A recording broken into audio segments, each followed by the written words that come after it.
This is for GCSE Business Studies, and for AQA it would be part of Unit 4, and it's on organisational structures. Now, an organisational structure is simply the design of the workforce, and it's a way of the company, I suppose, portraying the different roles and responsibilities within an organisation. Now, when we're looking at hierarchy is a system in which indicates a level of authority within a business.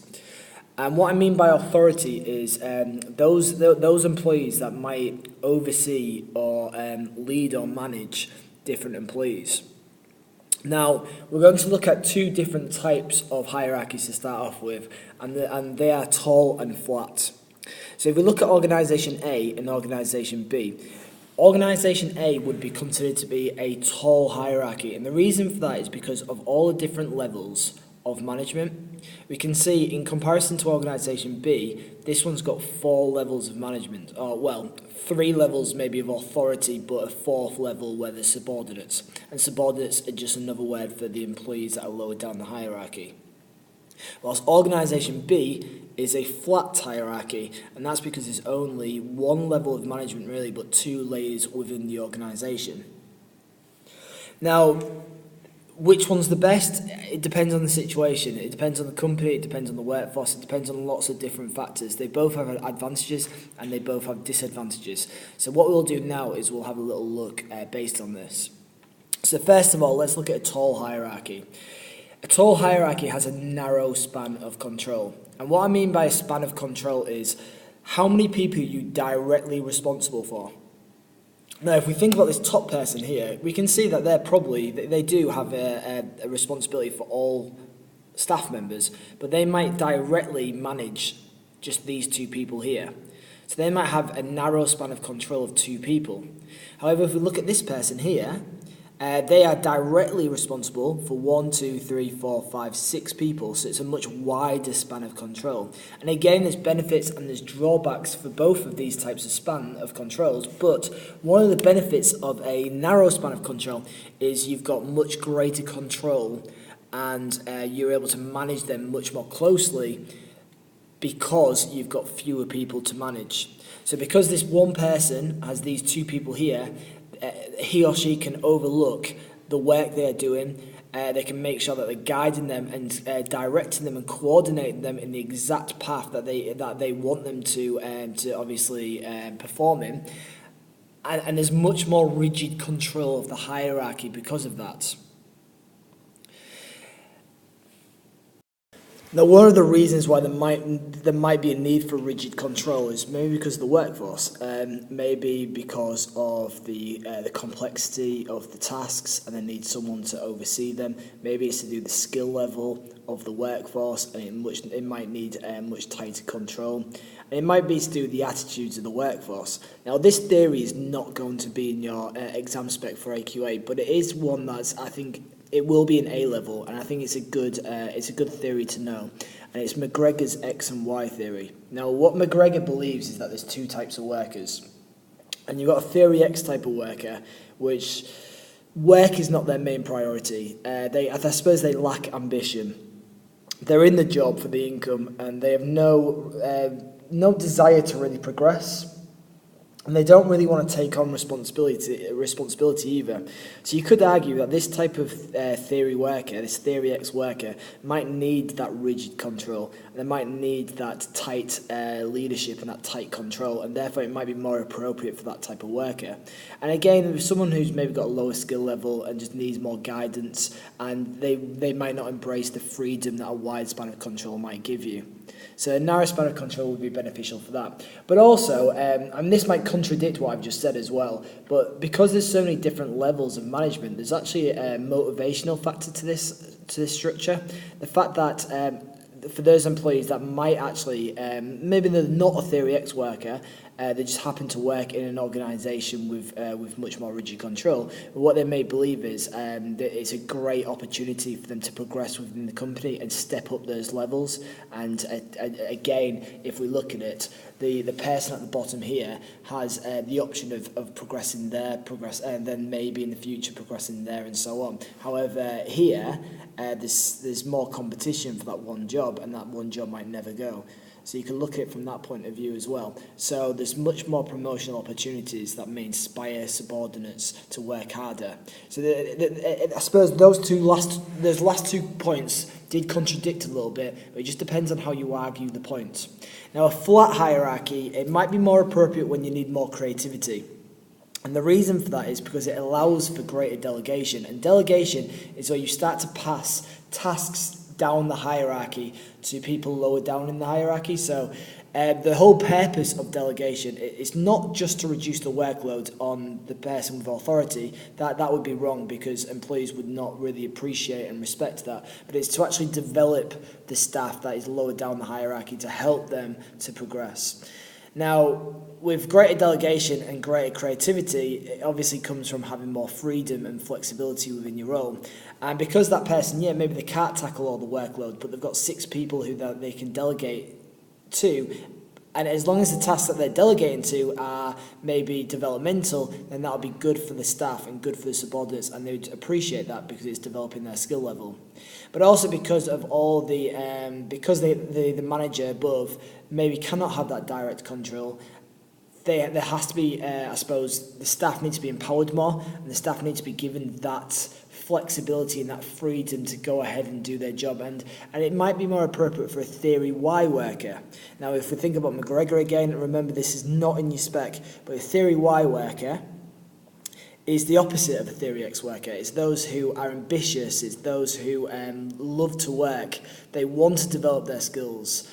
It's not just an income for them. They enjoy their work, and they might enjoy the freedom and the teamwork that's available within this type of organisation, and they'd quite like that there's a greater trust maybe within this organisation as well. It's also got a shorter chain of command. Now, what a chain of command is it's the pathway through the different levels of authority where instructions, communication, authorization might have to go down. Now, in terms of this one, has a shorter chain of command, so therefore communication might be much more effective because of that. However, if we think about Organisation A, let's say that this person here needs to get authorization for a decision. It could be a decision in maybe just a workplace, and they might go to this person. This person might need authority from this person to give the go-ahead, and again they might have to go to this management. That's quite time-consuming, it's quite inefficient, but here it's much faster. So we can look at it in terms of, as well, for Organisation B, having a shorter chain of command might boost the efficiency of communication and coordination, and just in terms of decision-making as well. It's also got lower labour costs. Because there's fewer levels of management in a flat hierarchy, there's less, I suppose, changes in pay scale. So, for example, with this one, this pay scale will be different to this pay scale, which will be different to this pay scale. And you can obviously expect that the higher up you get in the hierarchy, the greater your pay scale will be. And therefore that could result in much higher labour costs. However, here, there's only maybe a couple of brackets of pay because of the fewer levels of management. Now, the other types of hierarchies we're going to look at in the second part of this video is centralised and decentralised. Now, a centralised hierarchy is when all the decision-making is done at the core of the business. So let's imagine that this was the headquarters, and imagine these were all maybe the channels, maybe it's a national company, or even a global company, and that's where the headquarters are, and all these little dots are the different outlets or the different channels. However, all the decisions for all of these are made at the core of the business. A decentralised hierarchy is different. That's where maybe this is the headquarter, but they believe that delegation is crucial, and they believe that these branches, and maybe this is one of the areas, maybe that's a regional manager, that's the headquarters, that's the regional managers, that's the local managers, and they believe that they actually have to delegate decision-making to make it more effective. Again, both of them have advantages and both of them have disadvantages. So let's look at the appropriateness of a centralised hierarchy. Well, first of all, it could be more appropriate when there's a need for a standardised approach, just to ensure consistency. If you think about McDonald's in the UK, Obviously, the McDonald's runs a very successful franchise operation. Now, one of the reasons why it's so successful is because of the consistency that they instill in each McDonald's franchise across the UK. They use the same suppliers, they use the same recipes, they use the same menus, they use the same prices, and all of that is done successfully. So you could argue that the UK McDonald's structure is much more centralised to the UK headquarters, and they make all the decisions. Doesn't mean that they don't listen to the ideas of each branch manager, because I'm sure they do. I think that's even how the Big Mac was created.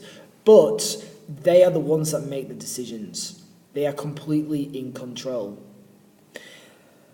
Another advantage is, and again, there is a counter-argument to this, but if there's any external threats which is impacting the business, they might need the skill level, the experience of that leader to make decisions swiftly and quickly. And because the approach is already standardised and they're already getting orders from the headquarters all the time, that means that they're expecting that swift approach from the management in terms of maybe poor economic activity or some form of scare.